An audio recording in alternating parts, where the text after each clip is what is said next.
รอดด้วยเงิน100 บาทมันดูจัดว่าน้องรถจะได้อะไรบ้างครับใบดีเทอร์โบคอร์สรถ100 บาทใบดีจ้าขนาดพี่น้องขาวกระป๋องละ50 บาท 50 บาทเอง อันนี้ถุงเท่าไหร่เนี่ยถุงละ100บ่ของละ90 90บ่ยังบ่ฮอดโลได้บอกไม่ใหญ่เนาะอะไรกัน50ทุกไม่ใหญ่แล้วมันกินยัง20 บาทของวันบ้านเฮ็ดขาวบ่นะเฮ็ดขาว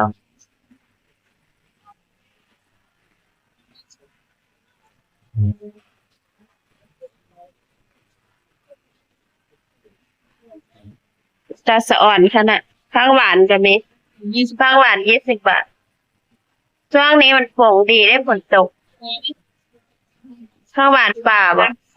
ข้างหวานเลี้ยงบ้านน้ำตาลโอ้ว่าไง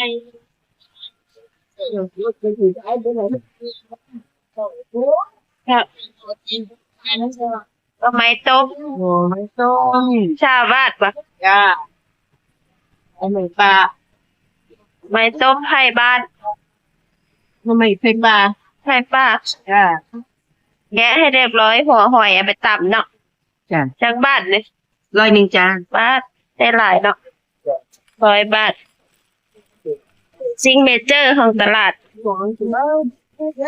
หอยเซอรี่ หอยเชอรี่ หอยเซอรี่บ่เบะจ้าคิดว่าแม่นหอยอันขบหอยเชอรี่หอยเชอรี่มีปลาวันนี้ส้มหมู ปลาขาวบ่เบะจ้าปลาขาว ปลาขาว ปิ้งก็ได้ทอดก็ได้ราดก็ได้กินกับตำบักทั่วเนาะตำบักทั่วตำบักหุ่งตำบักเออแซ่บแล้วแต่การเบ๊ขายจังได๋นี่ลองละเจ้าลองละเจ้าค่ะจ้าต้มหมูอันนี้เป็นอย่างมีกะทิจังบ้านนี่จ้าค่ะชาวบ้านจ้าโอ้เหลืออยู่มีชุดต้มหมู เป็นส้มหมูอันนี้โอ้ส้มหมูแหนมหมูน่ะนะจ้าทำเองบ่จ้าแหนมหมูสุดยอดเลยคุณยายห่อก็สวยๆห่อละ10 บาทเองจ้ะราคาขอไทยด้วยไอ้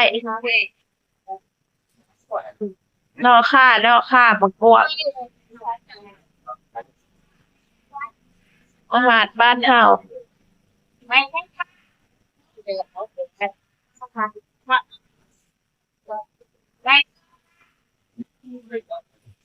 แกงแล้ว เราไปเรียบร้อยโอ้มันแก่แล้วไปอย่างนะ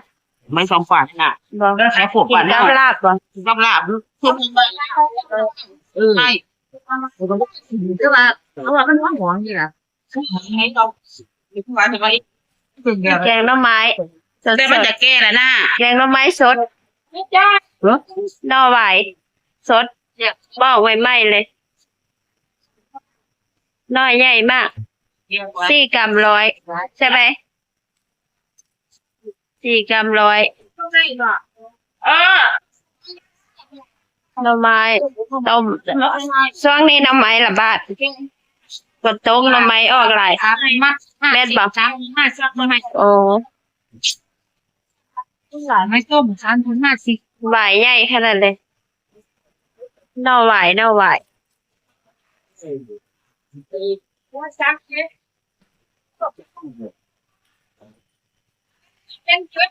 อาหารบ้านเฮาเอาหอมรวมมัดเนี่ยนี่เนาะกล้วยมะกล้วยสุกจะเขือมาพริกกระทุกถูกโลละ60เบิ่นขายดีจนนอนแม่ค้าก็ได้มาแข็ง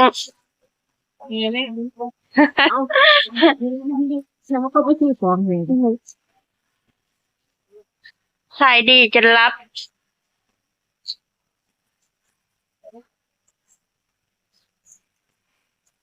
บักพริกหยวก45 บาทใหญ่ขนาดนี้ตลาดสดนะคะอำเภอพงโคนจังหวัดสกลนครนะคะ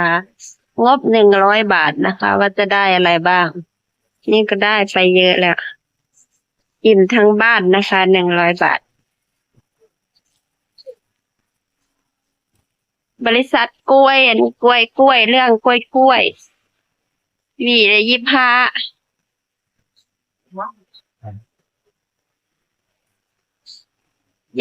บาท กล้วย แตงไทยก็มีมะข้าวโพดมักสาลีสินค้าอยู่สวนเด้อนี่เด้ออาหารสวน แตงไทยหอมหน่อไม้ดองกินตลอดชีวิตก็มี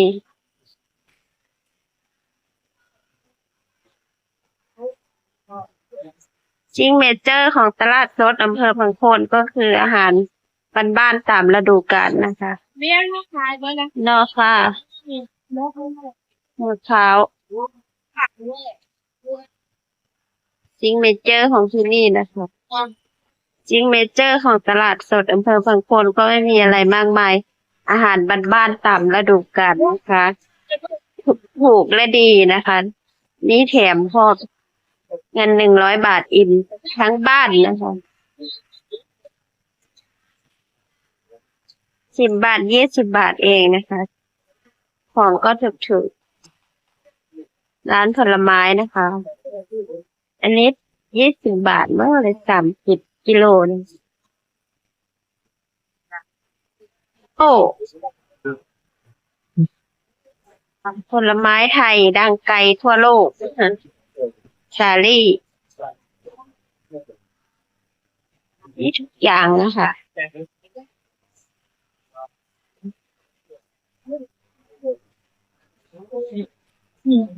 หัวใหญ่มากเลยเผือก แค่ที่ตัวเดียวเอง กิโลละ60บาทคนงามเผือกนี่ รู้สึก กิโลละ60 บาทโอ้หัวใหญ่เนาะ ว่าไงล่ะ หัวใหญ่ดี ร้านเม็ด นี่ แล้วก็โตด ใครนับก็หา แห้งนะคะทุกคน ร้านของแห้งพวกพริกพวกหอมพวกอะไรต้นหอมหัวใหญ่เยอะเลยนะคะ ตลาดสด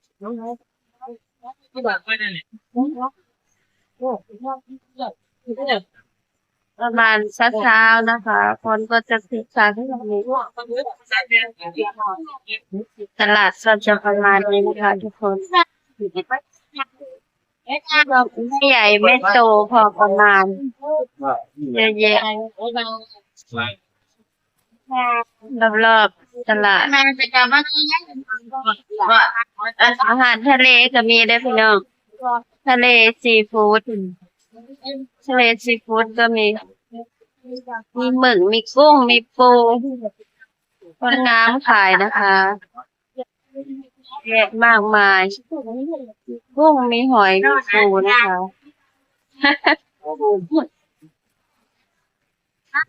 นี่มีกุ้งด้วย ขอบคุณที่รับชมนะคะ บ๊ายบาย เจอกันใหม่คลิปหน้าและคลิปต่อไปค่ะ